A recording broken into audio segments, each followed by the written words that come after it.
Salut tout le monde et bienvenue sur la chaîne Un chemin de sentier, j'espère que vous vous portez bien. Aujourd'hui, on va tout simplement parler de la Hilberg Acto, une magnifique tente 4 saisons. Je vais vous la présenter. Il est temps, au bout de plus d'un an d'utilisation et plus de 1000 km avec. N'hésitez pas à commenter la chaîne, c'est ce qui la fait vivre, à mettre des pouces bleus, à vous abonner pour d'autres aventures. Actuellement, on prépare la grande traversée des Alpes.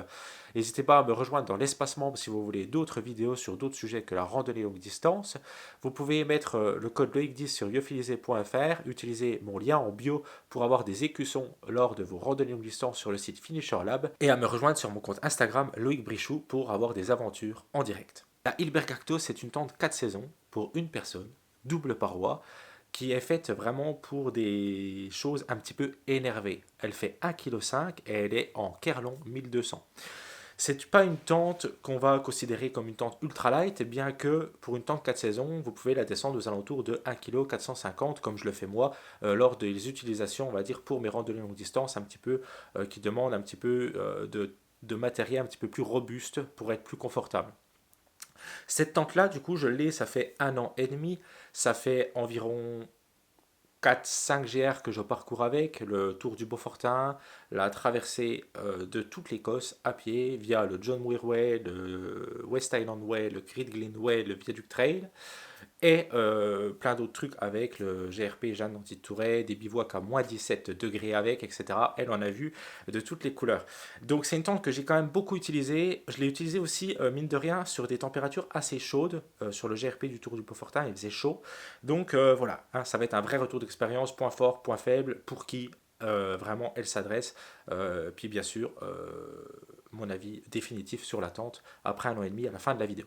Cette tente est semi-portante, c'est-à-dire quoi concrètement? Ça veut dire que contrairement à la Lunar Solo, c'est que vous allez avoir besoin d'avoir une structure avec votre bâton de marche. Là, non. Elle est comprise avec un arceau en carbone, en alliage DAC. Voilà, c'est un arceau central que vous allez avoir qui va vous donner la structure. Elle est en forme de tunnel. C'est une tente du coup qui est vraiment robuste. Elle est assez basse et donc qui vous donne une résistance au vent assez incroyable. Testé en Écosse, je peux vous le valider. C'est assez incroyable la résistance au vent qu'elle a. C'est vraiment une tente 4 saisons qui est faite pour ça. C'est une tente qu'on voit extrêmement régulièrement quand on part dans des royaumes, quand on part au royaume d'Angleterre, d'Écosse et d'Irlande, quand on part tout simplement au Royaume-Uni, c'est des tentes qui sont très utilisées car vraiment faites pour ces pays-là, quoi. En France, il y a peut-être un peu moins d'utilité, quoique. Ok. Donc c'est une tente qui est faite en Estonie, voilà, qui est fabriquée en Estonie par la marque Hilberg. C'est une tente qui est vraiment faite pour ça. Vous allez beaucoup la retrouver sur des chemins, par exemple, comme le West Island Way, le Cuxleden, le John Muir, des trucs comme ça. C'est vraiment des tentes que j'ai vues très régulièrement. C'est pas des tentes que je vois souvent dans les Alpes, j'en vois quelques-unes. Mais vraiment, en Écosse, c'est impressionnant. Beaucoup de personnes dans ces pays-là utilisent des tentes Hilberg, tout simplement. C'est vraiment des tentes qui sont destinées un petit peu à ce public-là, un petit peu moins le public francophone. Elle est équipée du coup d'un arceau central qui va vous donner une structure solide face au vent. C'est une structure vraiment mais qui est robuste, hein, qui est large, qui est robuste. Ensuite, au niveau des attaches, vous allez devoir, pour vraiment l'ancrer au sol, devoir utiliser des sardines. Vous n'avez pas le choix de la planter au sol. Elle n'est pas autoportante. Elle a quand même une structure, contrairement à une Lanshan, à une Lunar Solo, à une Zipax Plex Solo, des trucs comme ça. Mais cependant, elle a quand même besoin, hein, d'un vrai arrimage au sol avec des sardines. Donc elle est semi-autoportante. Donc vous allez avoir besoin de 1, 2, 3, 4, 5, 6, 7, 8 sardines pour l'ancrer vraiment au sol. Vraiment au sol. Ensuite, vous avez la possibilité de rajouter encore 2 sardines de chaque côté, donc 10 sardines avec des haubans. Je vous le dis honnêtement, les 10 sardines, moi je les mets parce que je m'en fous de porter 20 grammes de plus de sardines. Mais clairement, même dans des énormes bourrasques de vent que j'ai eu en Écosse et tout, bah, sans les haubans, c'était nickel aussi, quoi. Donc c'est vraiment une tente qui est faite pour. Je me souviens d'un épisode que je vous ai tourné, le seul que j'ai pu vous tourner cette année, que je voulais vous faire une série, mais ça continuera en 2025. Arrière saison, j'ai eu un -10 avec beaucoup de vent sur crête, etc. C'était assez complexe. Elle n'a pas bronché la tente, quoi, hein. C'était assez incroyable. Mais bon, on reviendra un petit peu au retour d'expérience après. Donc voilà, il lui faut, on va dire, 10 sardines au maximum. C'est une tente aussi que moi j'ai acheté avec le footprint pour l'hiver. Ça permet en fait d'avoir vraiment un espace intérieur encore plus protégé avec la neige. Ça permet aussi d'avoir un footprint dans l'abside bien plus robuste, bien plus fiable qu'un feuille de polycry ou qu'une feuille de Tyvek. Pardon, putain, je me mélange avec tous ces noms de merde en même temps. Quelle idée de donner des noms comme ça. Donc voilà, donc j'ai aussi le footprint. C'est bon à savoir pour le retour d'expérience. Alors, vous savez à peu près tout sur la tente. Elle est faite en Kerlon. Le Kerlon, c'est une matière qui est utilisée uniquement par Hilberg, hein. C'est du nylon, tout simplement, mais qui est quand même un petit peu différent du nylon basique qu'on va retrouver sur les Lanshan et tout. Mais je m'étale pas là-dessus, j'ai pas envie de rentrer dans des trucs ultra techniques, c'est pas le but ici, enfin, puis c'est pas trop ce qui m'intéresse non plus. Pourquoi j'ai acheté cette tente? Tout simplement parce que je voulais une tente pour mes futurs projets de randonnée longue distance. Ça fait maintenant plus de 10 000 km que je marche. J'ai fait énormément de choses dans énormément de massifs différents, en hiver, en été, en printemps, en automne, etc. J'ai subi pas mal de météos différentes et je me suis vite rendu compte que ma tente, on va dire de base, hein, ma tente, ma favorite, comme on pourrait dire à l'époque des rois et des reines, ma favorite, qui est la Lunar Solo, n'était pas du tout adaptée, par exemple, à une traversée de l'Écosse. Ça l'aurait fait, parce que mon frère l'a fait à la Lanshan, mais bon, il a passé quand même des sales nuits dedans, hein, quand il y a beaucoup de vent et tout, t'es un peu...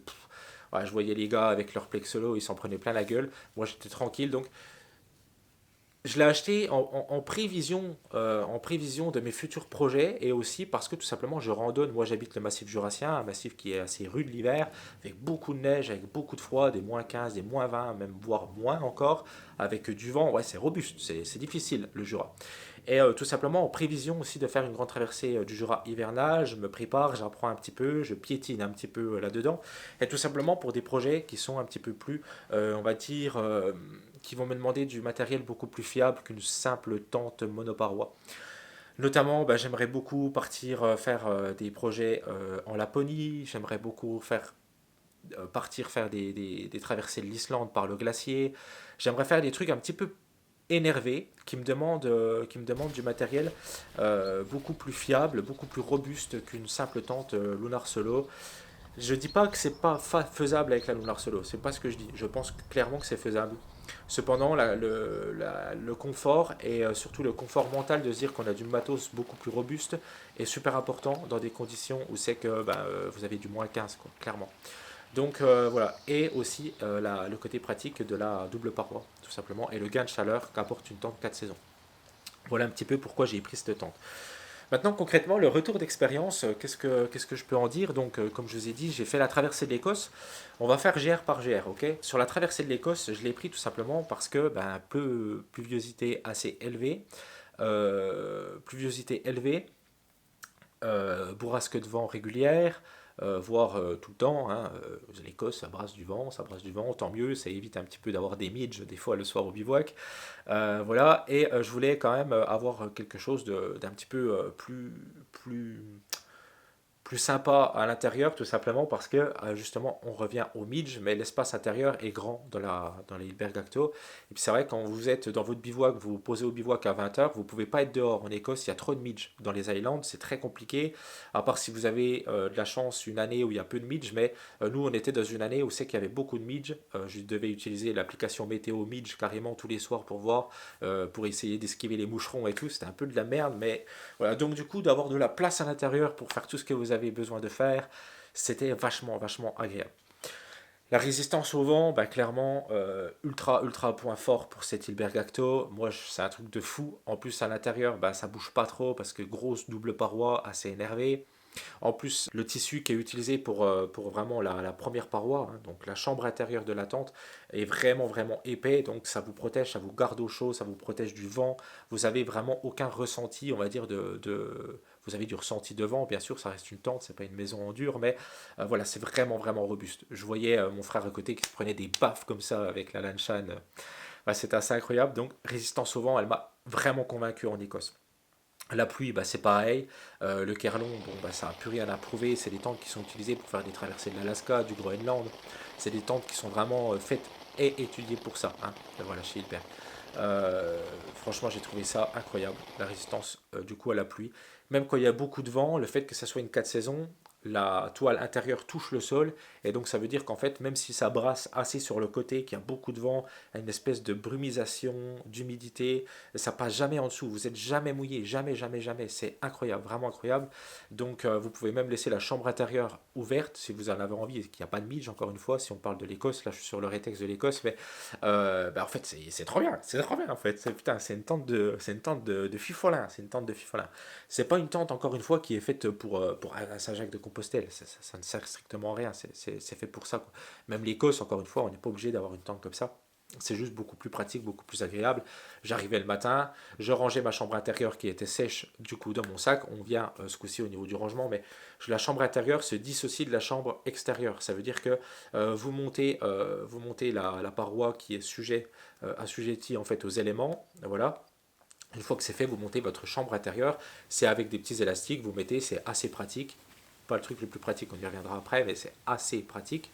Et puis comme ça, vous êtes toujours au sec. Vous mettez votre sac à dos, même s'il pleut à douche, encore une fois en Écosse c'est trop pratique, même s'il pleut à douche, votre tente vous protège, vous mettez votre chambre intérieure, aucune affaire à mouiller, c'est assez incroyable, c'est vraiment vraiment cool.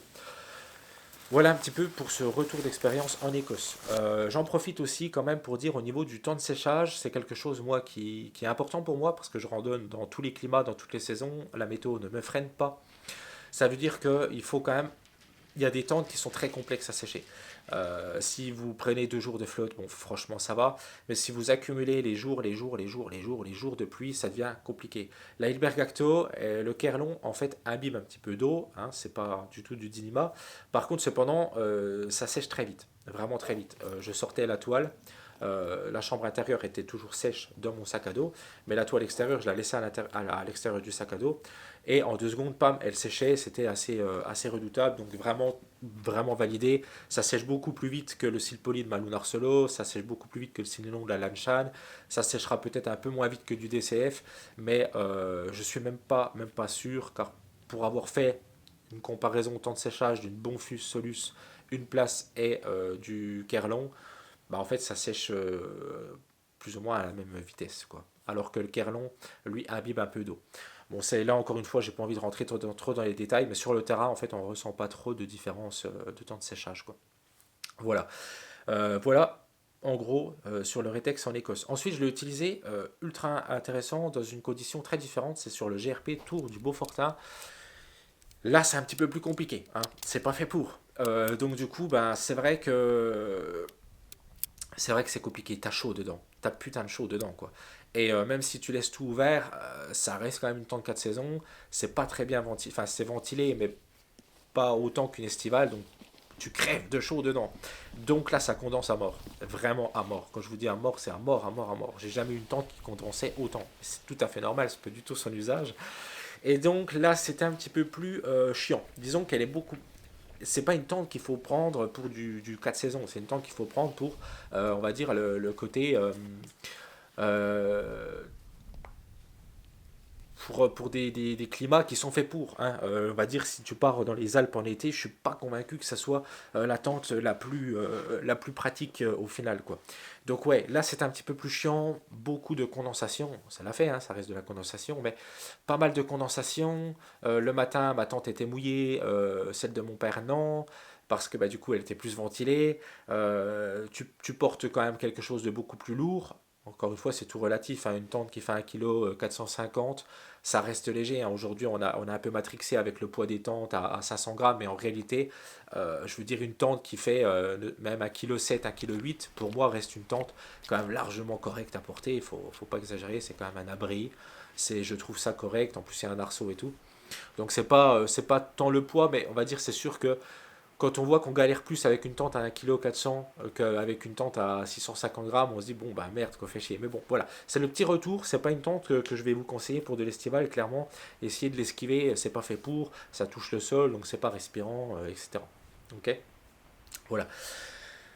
Maintenant, on va parler un petit peu de son côté pratique, là, vraiment sur de l'hivernal très très très énervé, donc de l'hivernal à -15 -17 j'ai fait au plus froid avec la Hilberg Acto. Là, il y a quand même, pour moi, il y a deux défauts sur les Hilberg Acto à -17 degrés. -17, il faut y aller, hein. Faut aller rechercher quand même. Hein. C'est pas en France, tu n'as pas des -17 tous les jours. Il faut aller chercher les massifs qui le proposent. Donc, moins 17, première complication, ça va être l'attache de la chambre intérieure avec la chambre extérieure. Si le matin tu te réveilles, eh ben, tu vas essayer de prendre ta chambre intérieure, tu vas la désolidariser de la chambre extérieure pour pas la mouiller et la mettre dans ton sac. Ok, ça se fait bien le matin, c'est pour l'enlever et tout. Par contre, remettre le soir, quand il fait moins 15, moins 17, là c'est plus complexe parce que c'est des petits élastiques, vous devez les tendre et c'est vraiment quand ça caille, vous avez quand même des gants, forcément. Et là, c'est un petit peu plus fastidieux. Je trouve que c'est pas très bien adapté pour une tente 4 saisons qui est faite pour ça justement. Là, c'est un petit peu plus misérable, on va dire. J'ai trouvé ça un petit peu chiant. Ouais, un petit peu chiant, à vrai dire. Voilà, jusqu'à moins 10 ça va, mais quand tu commences à passer les moins 10 ça pique un petit peu, quoi. Ça pique un petit peu. Donc ça, c'est quelque chose qui m'a posé un petit peu plus de problèmes.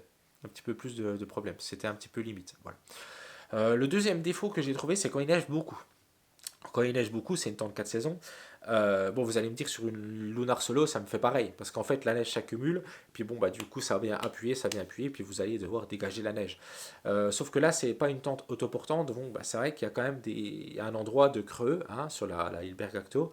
Vous savez que s'il y a trop d'accumulation de neige, ça va faire que la tente va tenir. Ça, c'est pas le problème. Ça, c'est pas le problème. Par contre, la première paroi, donc la paroi extérieure, va venir toucher la chambre intérieure. Et puis au final, vous allez vous retrouver avec une monoparoi qui va geler à l'intérieur. Et ça me l'a fait plusieurs fois à cause de l'accumulation de neige. Et ça, c'est, je trouve, un petit peu dérangeant pour une tente 4 saisons. Voilà. C'est les deux petits défauts. C'est les tout petits défauts en réalité parce que, comme je vous dis, encore une fois, c'est vraiment, je vous dis, c'est très minime. C'est pas toute la chambre intérieure qui se retrouve pleine de condensation avec des stalactites et tout. Non, non. C'est vraiment au niveau des pieds, ça a tendance un petit peu à s'affaisser. Voilà. Donc voilà, une fois ou deux fois dans la nuit, bah, vous sortez, enfin vous sortez pas, vous tapez un peu comme ça avec les pieds, puis c'est réglé, l'affaire est réglée. Mais voilà, c'est quand même à noter. Il y a quand même, c'est quand même une tente qui a des défauts, bien entendu. De toute façon, toutes les tentes ont des défauts, tout le matos a des défauts. On peut pas avoir quelque chose de parfait. Tout le reste, c'est que des points positifs. Un énorme point positif, en gros hivernal, moins 15, moins 17, c'est sa facilité de montage, tout simplement, parce que vous mettez deux sardines, vous mettez l'arceau, vous mettez deux sardines, vous tendez, la tente, elle est montée. Ça va ultra vite, c'est ultra facile. Les matériaux utilisés sont d'ultra bonne qualité, la tente est d'ultra bonne qualité. Les fermetures éclairs sont très grosses, on n'est pas là pour de l'ultralight, donc c'est très gros, même avec des gros gants, vous pouvez la prendre et puis bah, c'est facile d'utilisation. Les aérations sont ultra bien pensées, ultra bien ventilées, à part en estival, mais là c'est normal. Mais voilà, vous avez vraiment des ventilations de chaque côté de la tente qui sont ultra bien pensées. Moi j'adore les utiliser.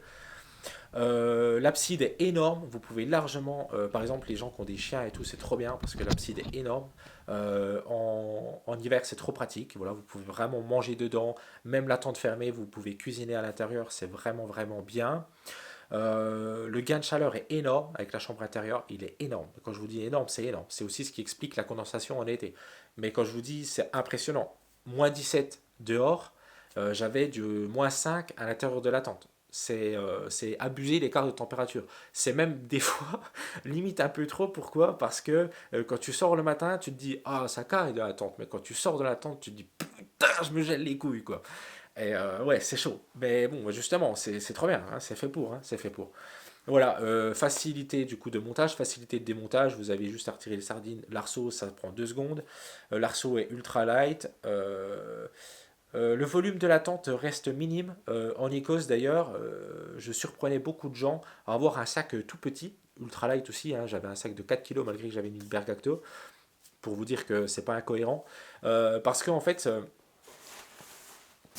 là, elle n'est pas du tout compactée, hein, la tente, pas du tout, mais vous pouvez vraiment, vraiment la rendre très compacte et mettre tout ça dans le sac à dos, ça rentre largement. C'est pas déconnant du tout le volume, je trouve, justement, pour une tente 4 saisons. Donc pour moi, il n'y a pas beaucoup de défauts. Les défauts, je vous les ai cités. Voilà. Maintenant, je pense que j'ai fait le tour, je ne vais pas m'étaler plus, ça reste une tente.